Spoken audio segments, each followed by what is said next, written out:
यहाँ के जिला अध्यक्ष मनरेगा मजदूर संघ लाल बहादुर जी हैं। मुझे पित्त में पथरी हुआ था। संगठन चाह रहा था कि ऑपरेशन करा दिया जाए 2-3 महीनों से।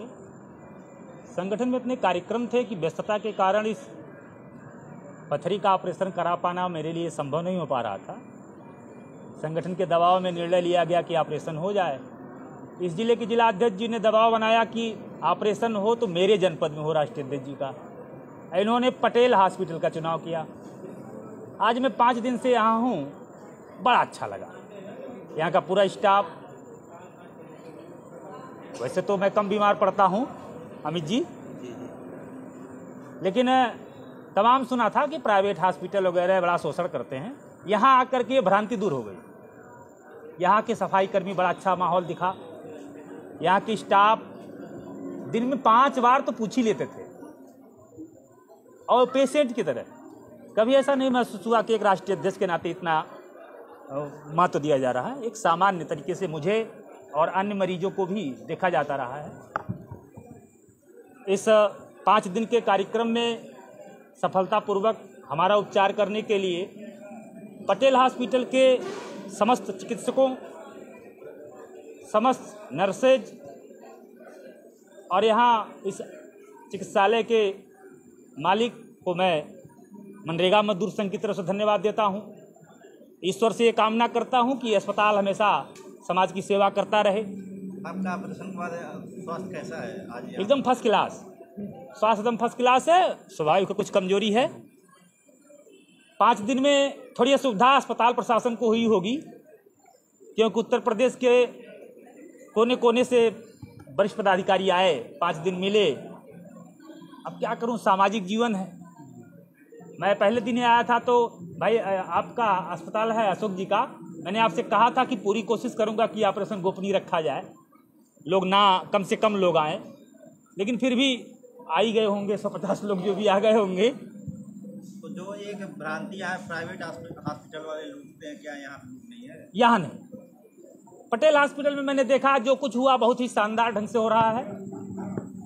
यहाँ के कर्मचारी सेवा भाव से काम कर रहे हैं। बाकी रोजी रोजगार सबका है, परिवार बच्चे सबके हैं, पैसे की जरूरत सबको है, और सबको पैसा चाहिए भी, और पैसा कमाना बुरी बात नहीं। जो सुविधाएं आपको यहाँ प्राप्त हुई है वो सरकारी अस्पताल में नहीं मिलती क्या? सरकारी अस्पताल में जरूर मिलती, लेकिन यहाँ इस मनरेगा मजदूर संघ के जिला अध्यक्ष संत कबीर नगर की इच्छा रखना था मुझे। इनकी इच्छा थी कि हम पटेल हॉस्पिटल में राष्ट्रीय अध्यक्ष जी का ऑपरेशन कराएं, तो उन्होंने हमें यहाँ लाया। नहीं तो गोरखपुर मेडिकल कॉलेज में दीपक सिंह महीनों से रिक्वेस्ट कर रहे थे, अच्छे सर्जन हैं गोरखपुर में। और मैंने अपनी पत्नी का भी पथरी का ही ऑपरेशन था, उन्होंने ही किया था। लेकिन जिला अध्यक्ष जी का निवेदन था कि पटेल हॉस्पिटल में आप ऑपरेशन कराएंगे, हम वहाँ कराना चाहते थे। हमने कहा चलो ऑपरेशन कराना ही है तो कहीं करा लेते हैं। लेकिन मैं पूरे विश्वास से करना चाह रहा हूँ कि पूरे संत कबीर नगर जनपद में एक अच्छी व्यवस्था के साथ, सामाजिक व्यवस्था के साथ पटेल हॉस्पिटल चिकित्सा का कार्य कर रहा है, और ईश्वर से कामना करता रहूं कि करता रहे। यहाँ पे कितने दिनों से आप जो है भर्ती थे? 5 दिन से, आज 5वां दिन था। 5 दिनों के बीच में आपने क्या आभास किया कि जो व्यवस्थाएं आपको प्राप्त हुई है वो एक सामान्य व्यक्ति के साथ प्राप्त होती है? यहाँ जनरल वार्ड मेरे बगल में ही था। मैं सुबह उठता था, टहलने जाता था, सारी जगह एक ही सुविधा मिली।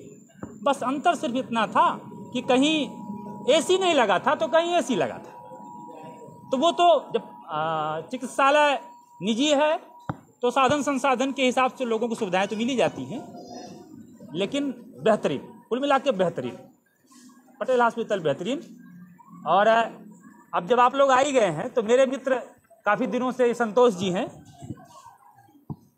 मैं मनरेगा मजदूर संघ के यूपी के कार्यकर्ताओं से कहना चाहूँगा कि इनका एक फेसबुक पेज है कोई, संतोष चौहान के नाम से, आप लोग फॉलो करते रहिएगा।